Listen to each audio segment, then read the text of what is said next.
कौन सी सुविधा मुसलमान को नहीं मिल रही है, पहले ये बताओ। गल्ले पे पेशाब कर दें हम, गल्ले अरे हम नान के खाते गल्ले पे पेशाब कर दें, तुम्हें इज्जत प्यारी गल्ला प्यारा। बाप दादा कोई भूल जाएगा अपने, हम इसका जवाब दो। बाप का नाम मिटा दोगे लियाकत भाई? बाप का नाम मिटा दोगे? बाप का नाम चलता चला आएगा। कौन बाप कौन है? अरे यार जो बाप है बाप रहेगा। अरे बाप होता है। अरे तो कौन है बाप? हुकूमत जिसकी चलती चली आएगी। किसी का चच्चा शहीद हुआ, गोली बम से उड़ाया गया। बताओ राहुल गांधी का कौन कौन मारा गया घर में उनके? आज भी राहुल गांधी हथकड़ियां डाल डाल उनके पीछे पड़े हुए लोग हैं। भैया जिसका दादा शहीद हो गया, जिसका दादी शहीद हो गई, जिसका बाप शहीद, चच्चा शहीद हो गया, वो गद्दार कैसे कांग्रेस हो सकती है? हमें कोई बताए तो आकर के नियम डालने वाला उसे गलत बोलते ये लोग हैं। प्योर पंडित उसे मुसलमान जोड़ते हैं। अरे वो हिंदू था, हिंदू रहेगा। वो सबको देश को लेकर चलना चाहता, जोड़ना चाहता है, और कुछ तोड़ना चाहते हैं। अरे तोड़ के नहीं भारत चलेगा, ये हमारा सब जोड़ के भारत चलेगा। हम सब एक हैं। जो आज साहिबे मसनद हैं वो कल नहीं होंगे। ये सब किराएदार हैं, जाती मकान थोड़ी है, और सभी का खून है शामिल यहाँ की मिट्टी में। किसी के बाप का हिंदुस्तान थोड़ी है। क्या बिल्डोजर सिर्फ वकार आलम के घर पर चलेगा? अभी आपने शाहजहांपुर में एक मर्डर देखा, उसको बांध करके मारा गया, और उसको गरीब मजदूर को मारा गया। अभी एक बहुत बड़े यहाँ पर वो जो थे हौजरी वाले, उनको कन्हैया हौजरी को मारा गया। क्या उसके घर पर बिल्डोजर नहीं चलेगा? बिल्डोजर उन लोगों के घरों पर नहीं चलेगा जिन्होंने पुलिस की मौजूदगी में काउंटर कर दिया। क्या उन लोगों के घर पर बिल्डोजर नहीं चलेगा? उन लोगों के घर पर बिल्डोजर कब चलेगा जो राफिया की असमत को लूट लिए? उन लोगों पर बिल्डोजर कब चलेगा जब हाफिज जुनैद को मार दिए? उन लोगों के घर पर बिल्डोजर कब चलेगा जो नजीब को गायब कर दिया, आज तक पता नहीं चला? मैं भी इसी उम्मीद में हूँ कि योगी जी आपसे बड़ी उम्मीदें हैं। आप एक संत हैं, और एक संत की सोच बड़ी महान होती है। आप कर्मयोगी हैं, और इस उत्तर प्रदेश को आपसे बड़ी उम्मीदें हैं कि उस बिल्डोज़र का इंतज़ार है जो आपका बिल्डोज़र दंगाइयों पर जो है, भूमाफियों पर चल रहा है। बहुत अच्छा काम आप कर रहे हैं, लेकिन एक काम आपको ये भी करना है कि किसी का मजहब देखकर बिल्डोज़र नहीं चलना चाहिए। अगर वकार आलम की गलती हो सकती है तो सबसे पहला बिल्डोज़र मेरे ऊपर चलाइए। जीटी रोड देखिए, बिल्कुल पहले क्या स्थिति थी जीटी रोडों की, आज चमन हो रहा है, शाहजहांपुर चमन हो रहा है।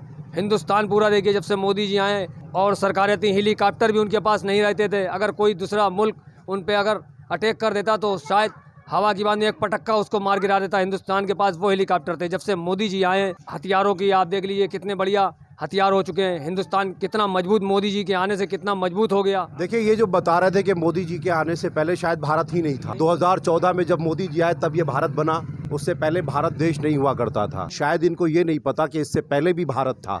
इससे पहले भी भारत था जब देश के प्रधानमंत्री जवाहरलाल नेहरू थे। इससे पहले भी भारत था जब देश की प्रधानमंत्री इंदिरा गांधी थी, जो लाहौर में घुस करके पाकिस्तान को हराया।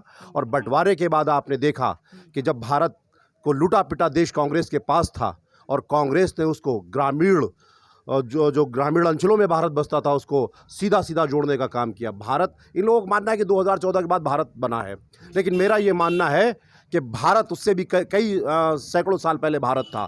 और भारत की बुनियाद प्रेम और भाईचारे की बुनियाद है। इंदिरा गांधी और कांग्रेस ने इस देश को वो दिया है जो आने वाली कई पीढ़ियां उनको याद रखेंगी। वो एक अलग बात है कि देश के अंदर नफरत का बाजार गर्म है, लोग मंदिर और मस्जिद के नाम पर सरकारों में आ रहे हैं। ये अलग बात है कि देश में गीता और कुरान के बीच खाई पैदा की जा रही है। सिर्फ उनको ये दिखाया जाता है कि मुसलमान से खतरा।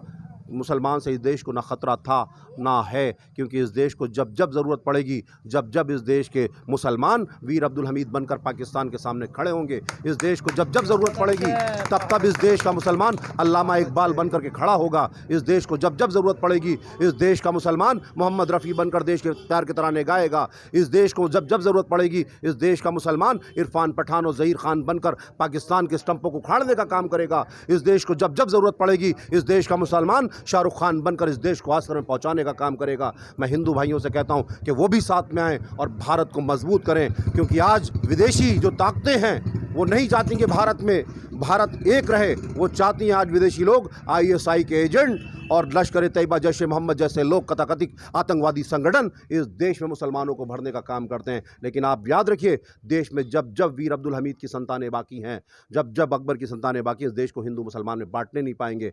हम अपने मोहल्लों में वैसे ही होली मनाएंगे, वैसे ही दिवाली मनाएंगे, और यही कहते जाएंगे कि सारे जहां से अच्छा हिंदुस्तान हमारा। ये कांग्रेस की, जिस कांग्रेस की ये बात कर रहे हैं, जब जब उसकी हुकूमत आई है कांग्रेस की, उसने हमेशा मुस्लिम को नुकसान ही पहुंचाया। आपने देखा होगा नसबंदी उसने बहुत तेजी के साथ कराई थी। मुस्लिम से जबरदस्ती लोगों की नसबंदियां कराई थी, औरतों की। सिर्फ मुसलमानों ने कराई थी? मुसलमानों की नसबंदियां, क्योंकि मुसलमानों पे ही ज़्यादातर मुसलमानों की गरीब तबके का था उसे पकड़वा के पैसे दे के उसकी जबरदस्ती नसबंदियां करवाई थी। मुसलमानों की जबरदस्ती नसबंदियां करा दी थी, कांग्रेस सरकार ने ये आरोप लगा रहा है। देखिए ना, देश हित में जो भी कार्य होता है, देश हित में जब भी कोई कदम उठाया पड़ता है तो उसमें कुर्बानी देनी पड़ती है। लेकिन कांग्रेस सबका साथ सबका विकास की बात करती है और पूरे देश को भारत जोड़ो यात्रा का आपने असर कर्नाटका में देखा है, आपने मेघालय, पश्चिम केरला, पूरे दक्षिण भारत में आप देख रहे हैं कि राहुल गांधी जी जिनसे उनका घर छीना, कर्नाटका ने उनको, पूरा देश ने कर्नाटका उनको दे दिया। ये बड़े खुशी और गर्व की बात है कि आज हिंदू और मुस्लिम के जो चंद लोग थे, नफरती लोग थे, जो इस देश को टुकड़ों में बांटना चाहते थे, कभी बाबरी मस्जिद के नाम पर, कभी अयोध्या के नाम पर, लेकिन आज कांग्रेस के लोग राहुल गांधी की अगुवाई में आज देश को एक सूत्र में बांधकर फिर से उसी देश को मजबूत कर रहे हैं। अभी पुलवामा आपने देखा, मलिक जी ने क्या कहा था, जो राज्यपाल मलिक थे उन्होंने क्या कहा, उनको बैन कर दिया। इस देश में सच बोलना सबसे बड़ा जुर्म है, सच बोलना अपराध है, भारत के संविधान की बात करना अपराध है। लेकिन याद रखिए, जो लोग सत्ता के शिखर तक पहुंचा दिए वही लोग आपको सत्ता के शिखर से उखाड़ने वाले हैं।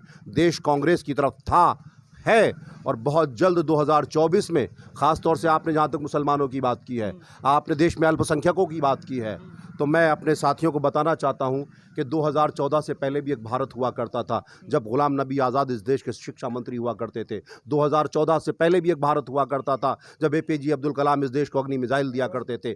2014 से पहले भी एक भारत हुआ करता था जब वीर अब्दुल हमीद जैसे लोग पाकिस्तान के टैंकों को उखाड़ फेंकते थे और पाकिस्तान को वापस भेजते थे।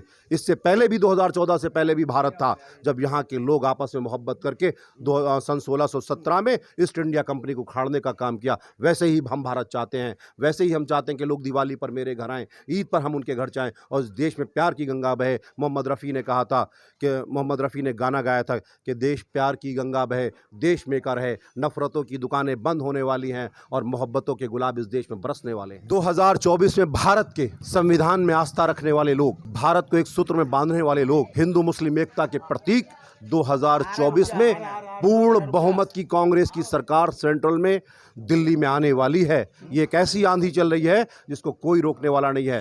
आपने देखा कि देश का सारा पैसा आज लोग लेकर, अडानी, अंबानी, सारे ग्रुप आज देश को कंगाल कर दिए।